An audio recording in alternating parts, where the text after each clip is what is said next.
Okey, kita kembali lagi dalam siri The FMS Podcast Family Medicine Story yang dibawa oleh Persatuan Pakar-Pakar Perubatan Keluarga Malaysia ataupun FMSA. So, kita kembali kepada panelis-panelis kita. Ada beberapa lagi soalan saya nak tanya. Tadi sebenarnya Dr. Amirul cerita dah. Dia cerita pasal sesama disebabkan para-influenza lah, RSV lah. Nama pelik-pelik tu kan. Banyak kan. Mungkin komuniti tak berapa dengar. Tapi macam mana kita nak bezakan influenza ni dengan sesama disebabkan virus-virus lain ni? Maksudnya sesama biasa lah. Jadi antara benda yang kita kena tekankan dekat penonton-penonton di luar sana, influenza ni tidak sama dengan sesama biasa. Sebab penting kita nak tahu jika seseorang itu ada influenza sebab kita risaukan komplikasi yang saya dah sebut sebelum ni kan. Jadi antara gejala-gejala yang kita kata lebih point towards influenza, untuk di luar sana nak tahu, pertama ialah demamnya demam tinggi lebih daripada 38 degree Celsius. Jadi kalau demam panas yang berlarutan itu lebih kepada jangkitan virus influenza. Dan ada juga kita akan pesan kepada pesakit demam panas berlarutan ataupun sembuh dan dia kembali. Dia on off dan dia datang kembali. Demam tinggi tu ada. Okey. Jadi gejala-gejala lain sebab dia jangkitan saluran pernafasan, ada batuk juga. Kan? Batuk ni kalaulah sesama biasa, dia batuk dia ringan-ringan je macam tu. Batuk disebabkan jangkitan virus influenza, pada mulanya mungkin tak berkahak, kemudian jadi lebih teruk dan ada sampai 2 ke 3 minggu masih batuk. Dia macam panjang sikit dia punya gejala tu.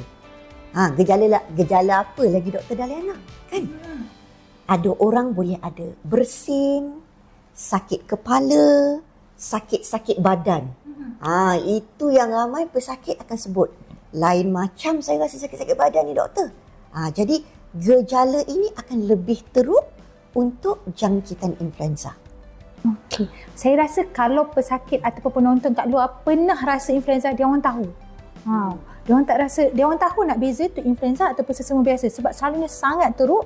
Dan ada setengah memang tak boleh pergi bekerja, memang terbaring. Dan ada setengah walaupun dewasa kalau ikut logiknya dewasa sesama tak patut masuk hospital, tapi dia sendiri yang minta masuk hospital. Betul. Memang pesakit saya pernah sebut, doktor ni sakit-sakit badan tak boleh bawa bincang doktor. Tak larat nak bangun pun.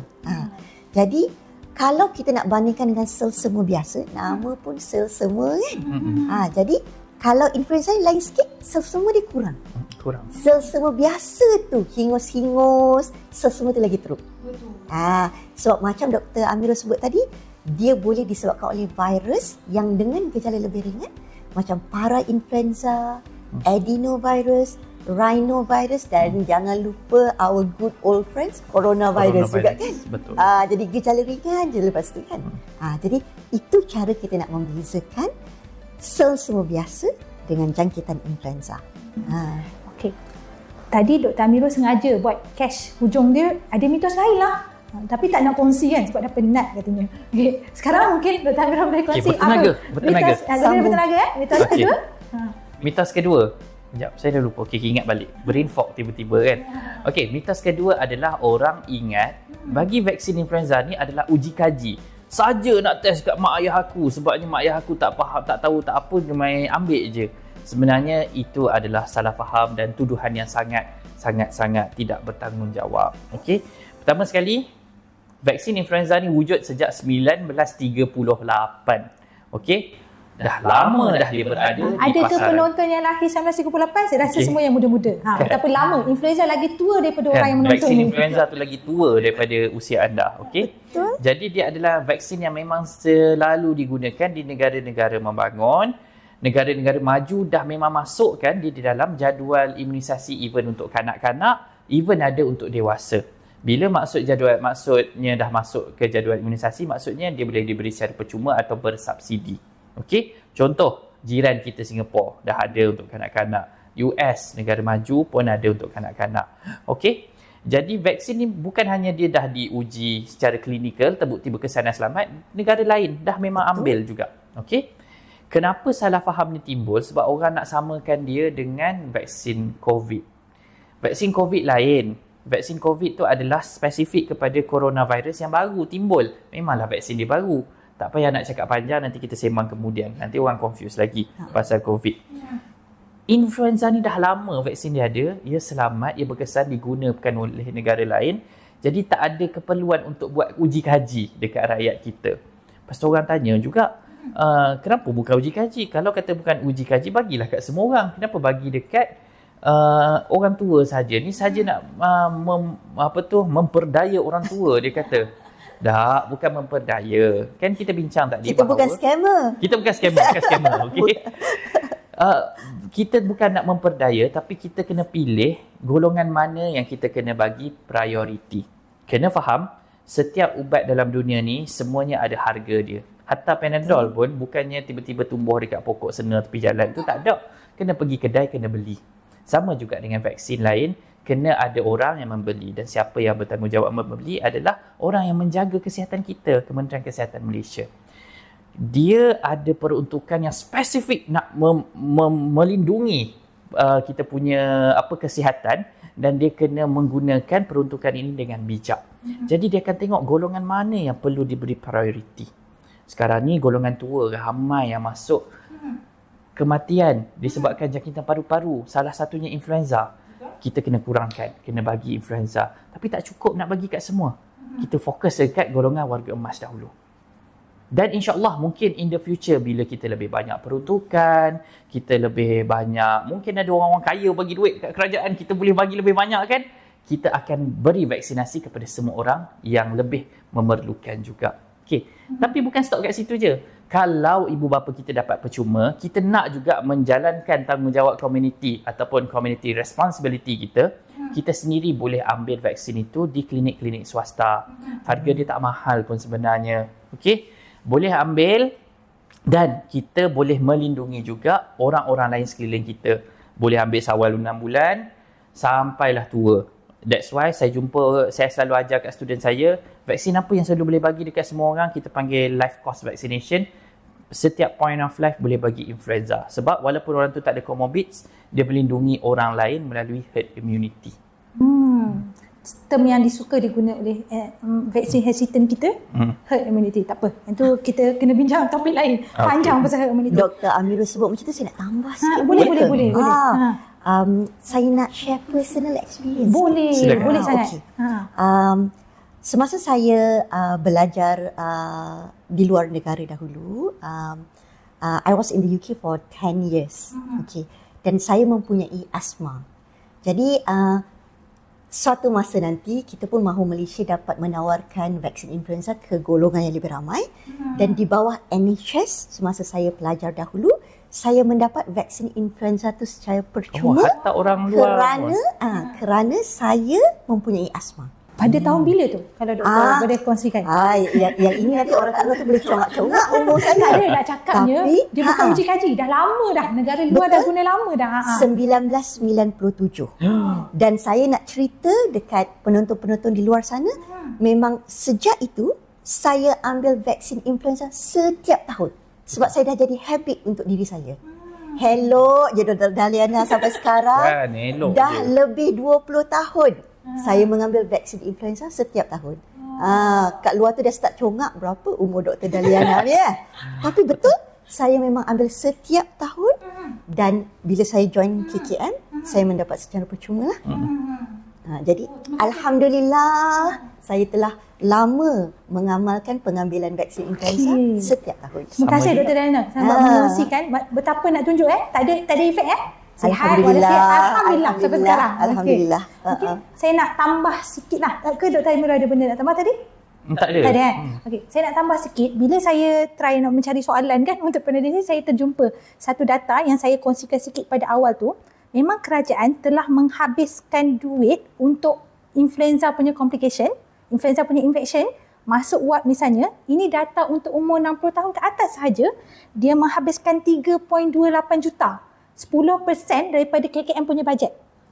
Tapi bila kita bandingkan dengan kos untuk vaksin influenza secara percuma ni, sebenarnya lebih kurang 5.4 million saja. Bila saya congak-congak kira-kira, kos masuk hospital 60 tahun je ni. Kita tak tengok yang budak apa semua ni. Betul. Itu pun dah 6 kali ganda daripada kos beli vaksin influenza ni dan bagi percuma pada warga emas. Betapa kos efektif. Orang duk cakap kata kerajaan habis duit untuk ni. Ini kerajaan habis duit untuk kepentingan rakyat. Sayanglah kita sebagai rakyat tak menggunakan peluang tu. Dan dia fit dengan satu pepatah Arab al-wiqayatun khairun min ilaj. Pencegahan itu adalah lebih baik daripada merawat, sebab kebanyakan masa pencegahan adalah lebih murah berbanding nak rawat. Dan rawat pun bukannya semestinya akan sembuh. Dan saya nak emphasize juga, duit kerajaan tu adalah duit kita. Kita duk bising kan, duit cukai. Kalau pergi kat klinik tunggu lama, kata duit saya tu. Ini duit awak tu yang digunakan untuk kebaikan. Sayang kalau tak guna. Betul. Jadi marilah kita bersama-sama menyokong inisiatif kerajaan dalam memberikan perlindungan percuma kepada warga emas ini. Mungkin saya balik pada Dr. Amirul, sebab cerita pasal vaksin influenza ni juga dalam kita mempromosi, ada juga masih ada kerisauan. Saya ada mak ayah misalnya umur 60 tahun ke atas, memang cukup kriteria, tapi mak ayah saya ni tak sihat, banyak penyakit, 4 serangkai lah, ada setengah yang bedridden misalnya.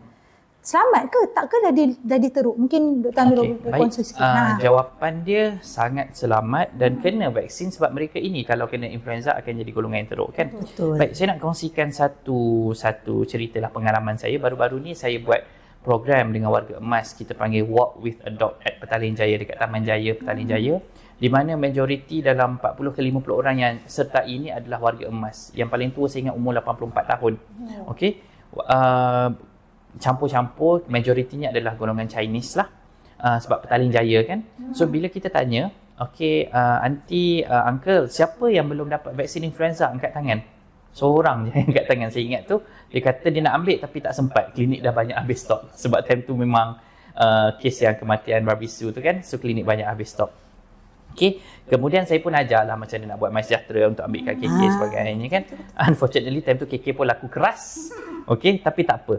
Nak ceritakan, bila saya tanya pengalaman mereka semua, ni public talk ni. Kita tanya, berapa ramai yang ada kesan sampingan, kongsikan kesan sampingan lepas cucuk kan. Sikit je macam, tak ada apa. Ramai yang cakap, tak ada apa lepas cucuk, okey je. Saya memang tiap-tiap tahun cucuk, okey je. Sebenarnya, benda ni memang tie together dengan satu kajian yang dilakukan untuk membandingkan kesan vaksinasi pada warga emas dan juga orang yang lebih muda. Memang didapati bahawa orang warga emas kurang mendapat kesan sampingan yang ringan berbanding dengan orang muda. Kalau data tengok dekat orang muda, sakit kepala dengan sakit tempat suntikan dan sakit badan setinggi 50% lebih. Lebih 50%. Maksudnya cucuk je separuh akan rasa sakit badan dan sebagainya. Ini orang muda. Tapi orang tua kadang-kadang tak ada langsung. Dia cucuk tak rasa apa. Sebab apa? Sebab waktu kita muda, immune response kita lawan tutup habis hancur badan kita kan. Lebih semangat. Tapi bila berusia, dia kata alah relax je, dah biasa jumpa dah ni. So kita relax lawan sikit-sikit. So that's why orang warga emas kesan sampingan tu lebih ringan, lebih kadang-kadang tak rasa je. Jadi sebenarnya tak betul lah kalau nak kata orang warga emas ni cucuk lagi bahaya daripada warga muda. Ada pula yang pusing kata kalau macam tu tak berkesan lah cucuk kat warga emas. Tidak.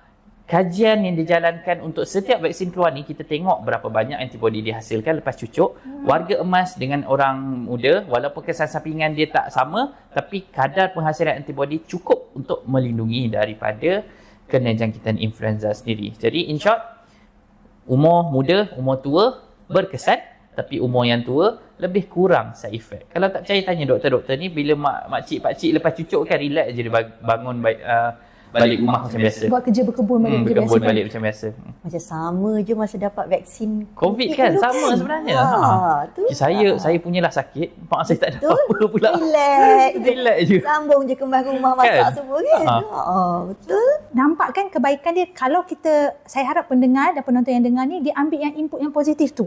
Sebab kadang-kadang kita ni, kadang-kadang benda tu orang lain nampak madu, orang lain ni nampak macam kotor. So sebab tu kita kena tengok yang baik, perspektif yang baik kan. Jangan pusing jadi lain pula. Saya rasa macam banyak dah ni kita cerita. Mungkin ada kat luar tu macam berminat lah, rasa nak ambil lah ataupun nak daftar lah vaksin influenza untuk ibu bapa mereka yang mencapai kriteria 60 tahun ke atas dan ada komorbid. Mungkin Dr. Diana, pakar perubatan keluarga di Klinik Kesihatan, boleh kongsi sikit macam mana untuk daftar, macam mana nak dapatkan.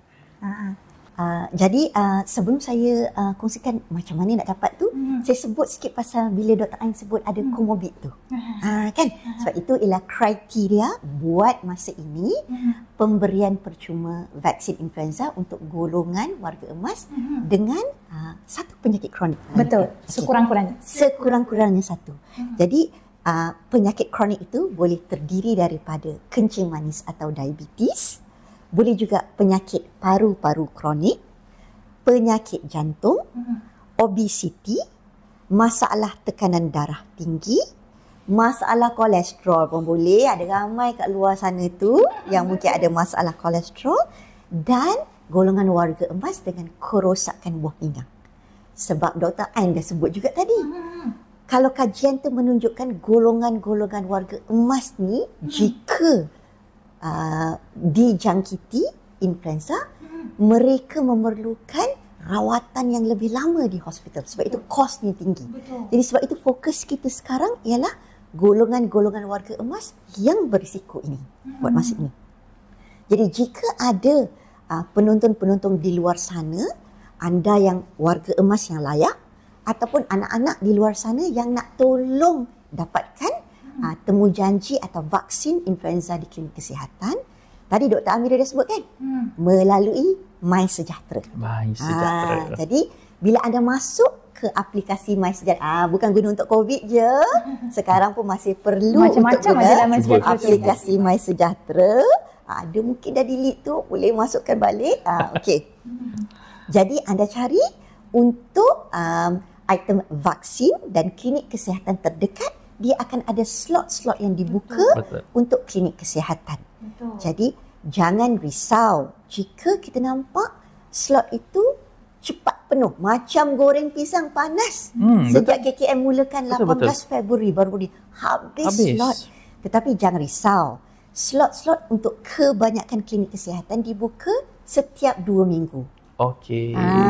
Jadi kita bukan menghadkan slot yang ada, kita nak pastikan vaksin tu ada dengan keperluan. Jadi kita buka setiap 2 minggu. Faham? Jadi jika anak-anak di luar sana cuba book untuk slot ni penuh, jadi tunggu 2-3 hari, buka pula untuk hari-hari yang seterusnya. Jadi boleh book melalui MySejahtera. Di samping itu, klinik kesihatan, saya yakin juga kita masih cuba memberi vaksin influenza untuk golongan warga emas yang layak ni melalui opportunistic vaccination. Jadi mungkin ada pakcik-pakcik, makcik-makcik di luar sana yang memang pergi klinik kesihatan pun untuk masalah kencing manis, darah tinggi, masalah kolesterol. Doktor anda akan kemudian bertanya jika anda bersetuju atau berminat untuk mendapatkan vaksin influenza percuma ini.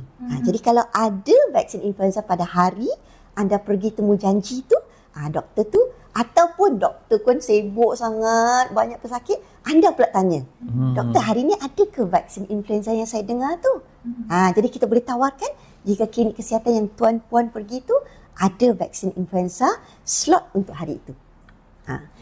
Tetapi kadang-kadang dah cuba MySejahtera tak dapat, mungkin masa tu hari itu datang temu janji tetapi slot vaksin dah penuh ataupun kuota untuk hari itu dah penuh. Jika tak dapat melalui 2 cara ini, ada orang yang walk in ke klinik kesihatan. Jadi kadang-kadang kita tak tahu kan, ataupun anda di luar sana tak tahu nak guna MySejahtera, tak tahu nak install balik ke, boleh bertanya secara walk in ke klinik kesihatan. Tetapi saya nak sebutkan atau nak tekankan dekat sini, vaksin-vaksin influenza yang kita ada, kita akan mengikut slot ataupun ketersediaan vaksin yang ada. Jadi boleh nak tanya, jika ada rezeki anda slot atau vaksin masih ada untuk hari itu, anda boleh dapatkan. Tetapi mungkin perlu diberi temujanji hari yang lain. Jadi cara terbaik ialah mendapatkan slot melalui MySejahtera. Itu paling bagus. Okey? Dan jika anda pergi klinik kesihatan, macam kita kata tu, anda boleh bertanya bila anda sampai ke klinik kesihatan untuk dapatkan vaksin influenza tu. Dia macam kita pergi restoran lah. Kita kalau boleh kita call dulu, ada kosong tak? Saya nak reserve seat. Itu lebih cantik daripada walk in. Mungkin kena beratur ke, mungkin tak ada kosong ke. Betul, nak mengelakkan kekecewaan. Dan saya nak emphasize juga, KKM buat konsep no ronda polisi. Katakanlah anda rajin, anda boleh cari klinik kesihatan yang lain yang berdekatan. Misalnya kawasan anda dah penuh, anda boleh search klinik lain di MySejahtera juga dan book di MySejahtera untuk pergi ke klinik lain yang berdekatan. Sebab kita tak ada konsep kita kata konsep no rundown policy. Maksudnya tak salah anda pergi ke mana-mana fasiliti klinik kesihatan selagi mana ada slot kena book slot, lebih mudah lah. Mungkin saya tertarik yang tadi Dr. Amirul ada kongsi dia pergi walk with the dog yang dia jumpa pesakit-pesakit di Petaling Jaya yang kebanyakannya dah cucuk. Bukan konsep percuma tahun ni baru nak cucuk, dia dah cucuk bertahun-tahun. Dan saya nak kongsikan kekecewaan saya. Mungkin saya boleh cakap kekecewaan saya. Sesiluhan perasaan. Okay. Saya di klinik di kawasan, saya tak nak spesifik, kawasan kampung lah ataupun kawasan Fekra, di satu-satu negeri ni lah, di mana kawasan saya kebanyakannya berbangsa Melayu. Dan untuk pengetahuan semua, tempat lain dah macam goreng pisang panas, slot klinik saya banyak lagi kosong. Jadi boleh book misalnya. Tiba-tiba promote pula klinik sendiri. Tapi saya nak cakapnya mitos-mitos yang berlaku, yang berleluasa, banyak, minta maaf cakap, saya pun berbangsa Melayu, banyak di kawasan ataupun komuniti penduduk Melayu. Mungkin saya haraplah benda ni sampai, moga dapat kesedaran dan mungkin boleh cuba book lah. Slot masih ada, vaksin influenza pun masih ada dan dari masa ke semasa ada potensi pun ada penambahan stok lah, kita tengok keadaan insyaAllah. InsyaAllah. Tapi nak cakapnya potensi untuk dapat slot tu ada, mungkin tidak di kawasan anda, mungkin anda terpaksa jalan jauh sikit ataupun travel jauh sikit untuk dapat vaksin influenza. Dan saya rasa sayanglah untuk bangsa saya sendiri yang tidak mengambil peluang ini, peluang percuma ni. Dan sebenarnya dia bukanlah nak katakan orang tu tak nak ambil disebabkan memang dia benci vaksin. Ada golongan macam tu, tapi segelintir. Yang lebih ramainya adalah golongan yang tidak tahu. Atas atas pagar yang dikurang dapat maklumat. So that's why dengan maklumat ni sampaikan kepada orang lain dan kita sama-sama make sure, tak kisahlah dia bangsa apa pun kita lindungi. Sebab in the end, bila masuk kita tak ada hospital, kita tak tanya bangsa apa. Betul, tak ikut order kulit. Tak ikut tu. Tapi je saya nak kongsi juga supaya moga siapa-siapa yang mendengar ni boleh promote pada ahli keluarga atau saudara masing-masing. Mungkin saya nak juga emphasize, mungkin tanya Dr. Amirul, memandangkan Dr. Amirul di Pusat Perubatan Universiti Malaya misalnya kan. Sebab dia diberi percuma pada tahun ini pada warga emas. Tapi katakanlah ada yang berminat yang tak mencapai kriteria ini, 60 tahun pun tidak, tak ada komorbid pun tidak, tapi berminat. Kalau di swasta misalnya, bagaimana dan harganya? Saya minta kongsi sikit lah. Kadang-kadang pun ada individu yang salah faham. Dia ingat inisiatif ini melibatkan semua hospital dan premis kerajaan. Tetapi sebenarnya ia melibatkan semua premis kerajaan di bawah KKM. Kalau di bawah KPT, Kementerian Pergajian Tinggi, masih belum sampai lagi inisiatif. InsyaAllah kita doakan satu hari ini sampailah. Having said that, kebanyakan fasiliti kesihatan, tak kisah swasta atau KPT, ada vaksin influenza dengan harga-harga yang berpatutan lah. Kalau di GP kita boleh tengok range harga bergantung kepada jenis dan bergantung kepada stok, boleh daripada RM50 sampailah ke RM200. Okey. Kalau di klinik-klinik hospital pengajar, biasanya dalam range 50 ke 100 bergantung kepada harga kos yang dijual kepada mereka lah. Jadi harga tak payah fikir, sebab apa? Ia definitely lebih murah daripada harga kalau kita kena masuk ward sebab influenza itu sendiri. Yang pentingnya adalah kita sendiri nak tak dapat dekat satu tempat, kita cari sumber lain untuk memastikan kita dilindungi tahun ini. Last question. Ada beberapa soalan untuk Kak Dal. Dr. Dialana, sorry. Kalau boleh. Kalau tadi kita cerita pasal influenza vaksin misalnya, katakanlah ada orang yang dapat influenza juga akhirnya, ataupun memang dia rasa demam ni lain macam, sesama ni macam influenza. Apa yang berlaku pada dia, ataupun bila dia pergi ke klinik kesihatan, apa yang pegawai perubatan akan tengok misalnya, dan apa rawatan yang akan diberikan? Okey. Jadi untuk anda, tadi dah dengar kan, saya cakap gejala-gejala yang mungkin membezakan sikit semua biasa dengan jangkitan influenza ni. Jadi jika penonton di luar sana rasa anda mungkin dijangkiti influenza ataupun ada gejala jangkitan saluran pernafasan yang tak baik-baik, memang saya sarankan anda pergi ke klinik kesihatan terdekat. Walaupun di klinik kesihatan terdekat, klinik kesihatan tidak ada kit atau ujian test kit untuk influenza, sebab saya tahu dekat klinik swasta ada je, ataupun ada juga orang beli online tu kan. Jadi walaupun tidak ada test kit influenza di klinik kesihatan kerajaan, kami mempunyai garis panduan untuk jangkitan influenza atau influenza-like illness. Jika pesakit kami mempunyai kriteria-kriteria yang menunjuk ke arah jangkitan influenza, kita ada ubat nama oseltamivir. Jadi ubat oseltamivir ni boleh diberi kepada orang dewasa atau kanak-kanak, dan bergantung kepada untuk orang dewasa ada dos 75 mg 2 kali sehari untuk 5 hari, tetapi kalau untuk kanak-kanak kena ikut berat badan lah. Jadi ubat ini paling bagus jika dimulakan dalam jangka masa 48 jam. Sebab kita nak cuba rawat segera. Jadi untuk mengelakkan jangkitan itu menjadi lebih teruk atau komplikasi influenza tu. Jadi ada rawatan dia, tetapi kita lebih kepada memberi rawatan oseltamivir atau ada orang sebut Tamiflu kepada golongan yang sama ada mempunyai faktor risiko ataupun komorbid, sebab lebih berisiko untuk mendapat jangkitan influenza yang lebih teruk. Jika kemungkinan jangkitan anda ataupun gejala anda sangat ringan, kita akan memberi nasihat kepada tuan-tuan dan puan-puan di luar sana. Kita akan suruh membuat pemantauan. Jadi pemantauan tu dekat klinik saya ada home assessment tu.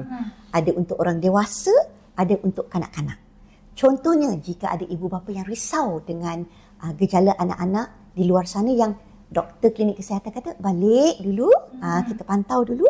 Contoh, tuan-tuan dan puan-puan boleh tengok anak-anak tuan-tuan, puan-puan ada demam berpanjangan, dan kita risau jika demam itu sangat tinggi dan mungkin ada gejala sawan. Itu memang kita panggil red flags, di mana anda kena segera bawa anak anda ke fasiliti kesihatan terdekat. Kecemasan boleh. Di samping itu, sebab virus ni masuk ke saluran pernafasan, anda pantau pernafasan anak anda.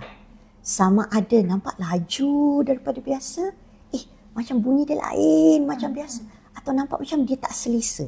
Yang itu pun kena mesti bawa ke fasiliti kesihatan terdekat.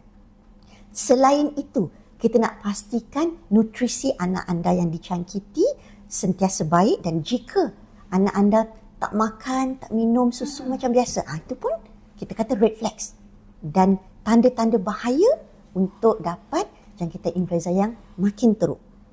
Kalaulah anak saya ni dah besar sikit, tak perasanlah dia minum susu sama banyak atau tidak, ataupun hantar pergi penjaga ke kan.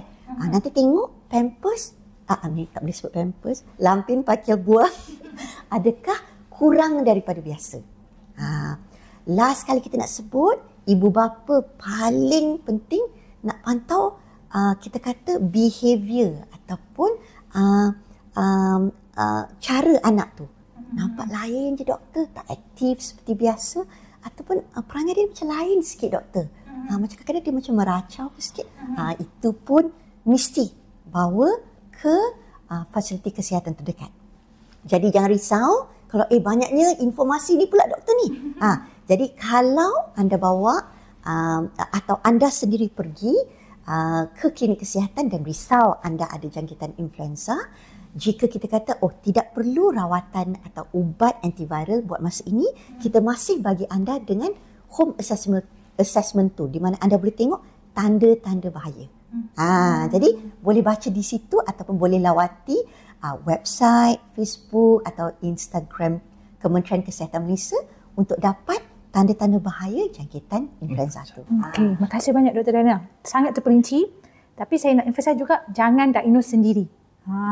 Walaupun rasa macam, aku tahu lah ni macam influenza ni. Aku dah dengar ni podcast FMS hari tu kan. So aku dah tahu ni. Tapi tak semudah tu, perlu diagnosis daripada doktor. So boleh pergi ke fasiliti kesihatan berdekatan sama ada swasta ataupun kerajaan. Saya rasa kita dah sampai ke penghujung podcast kita.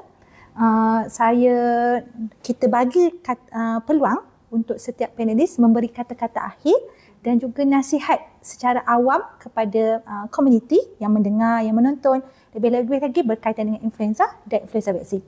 Okay. Saya mulakan dengan Dr. Amirul dulu. Baik, nasihat saya kepada rakyat kepada komuniti adalah ambillah vaksin. Ianya adalah satu inisiatif yang bagus dimulakan oleh Kementerian Kesihatan Malaysia yang sangat disokong oleh banyak badan-badan kesihatan lah. And we hope this is a start yang mana kita boleh memperluaskan perlindungan vaksinasi bukan hanya influenza kepada rakyat kita lah. Itu nombor satu. Sebenarnya saya nak fokus satu lagi, nasihat saya kepada, bukan nasihat lah, saya nak memberikan salutation dan rasa hormat saya kepada rakan-rakan FMS di luar sana yang bukan hanya diberi tanggungjawab untuk menggalas pemantauan influenza illness di klinik kesihatan, tapi juga pengurusan pemberian vaksin warga emas ni. Tambah pula dipermula dengan waktu pemberian vaksin jemaah haji sekali kan. Betul. I know it's not an easy job sebabnya nak draft flow, nak buat siapa jaga vaksin, sebab vaksin tu pula ada penyimpanan, sejuk beku dan sebagainya. Betul. It's not an easy job, tapi inilah yang saya rasalah pada pandangan saya secara personal, ini yang menyebabkan tugas sebagai seorang FMS tu sangat-sangat rewarding. Bila kita tengok impak apa yang kita buat tu bukan hanya memberi impak klinikal kepada seorang pesakit, tetapi kepada the whole community. And bila kita tengok, kes influenza menurun, kes COVID juga menurun, kita rasa yes, we played a role. So this is our satisfaction as FMS lah. So cheer up, let's be more great in our job. Wow, dia punya ayat motivate Kita terasa dimotivasi. Dan terima kasih Dr. Amirul atas kata-kata semangat tu. Macam Dr. Amirul sebut, it's not an easy job, saya agree, but it is our job. Yes. Doktor-doktor dan pakar perubatan keluarga di klinik kesihatan untuk menjaga kesihatan anda semua di komuniti. Dr. Amirul memang banyak sebut pasal vaksin, itu memang niche dan bidang beliau, dan saya sebagai doktor di klinik kesihatan telah melihat sendiri pesakit-pesakit yang dijangkiti influenza dengan gejala-gejala yang kita bincangkan tu. Jadi walaupun kita ada ubat untuk beri kepada anda jika anda memerlukan untuk jangkitan influenza ini, tetapi Dr. Amirul pun dah sebut tadi kan, mencegah tu lebih baik daripada rawatan yang kita nak bagi. Jadi saya rasa itu saja dari saya. Kembali kepada Dr. Ain. Terima kasih kepada dua-dua panelis. Saya rasa banyak sangat information yang kita dapat hari ini. Harapnya boleh spread around, sebarkan. Tak nak ilmu ni simpan kat diri sendiri je. Kadang-kadang kita nak bercerita pada orang lain agak susah. So kita sebar je video ni. Letak kat semua grup-grup WhatsApp. Daripada sebar benda tak bagus, kita sebar benda yang bagus ya. Okey. Dalam masa saya sama, untuk yang mendengar, kalau masih ada persoalan, mungkin boleh persoalkan nanti kita tengok macam mana kita nak attend. Boleh komen di YouTube, boleh share around. Dan dalam masa yang sama, memang ada lagi persoalan berbangkit ni, mungkin rasa tak terjawab misalnya, boleh tanya di fasiliti kesihatan yang berdekatan pun. Tapi yang pasti untuk aim hari ni, kita nak yang mendengar ni lebih faham apa tu influenza virus dan akhirnya mengakui dan kata influenza vaksin ni perlu. Bukan sekadar sesama biasa. Flu normal dan bila sesama menjadi masalah. Sebab tu kita tak nak jadi masalah dan kita buat sesuatu. Flunomina. Sorry. Kita pun tersasul. Tersasul sudah. Okey, dah hujung-hujung ni kan. Okey. Dan selain daripada tu, saya nak minta juga nanti siri podcast yang seterusnya. Kita akan datang lagi dengan macam-macam topik lagi. Mohon terus follow, subscribe YouTube FMS kami supaya lebih banyak maklumat yang lebih dapat selepas ini. Itu sahaja daripada pihak saya. Saya minta maaf untuk salah dan silap daripada pihak saya dan pihak tim juga. Dan terima kasih kerana mendengar sehingga ke akhir. Itu sahaja daripada kami. Sekian, terima kasih.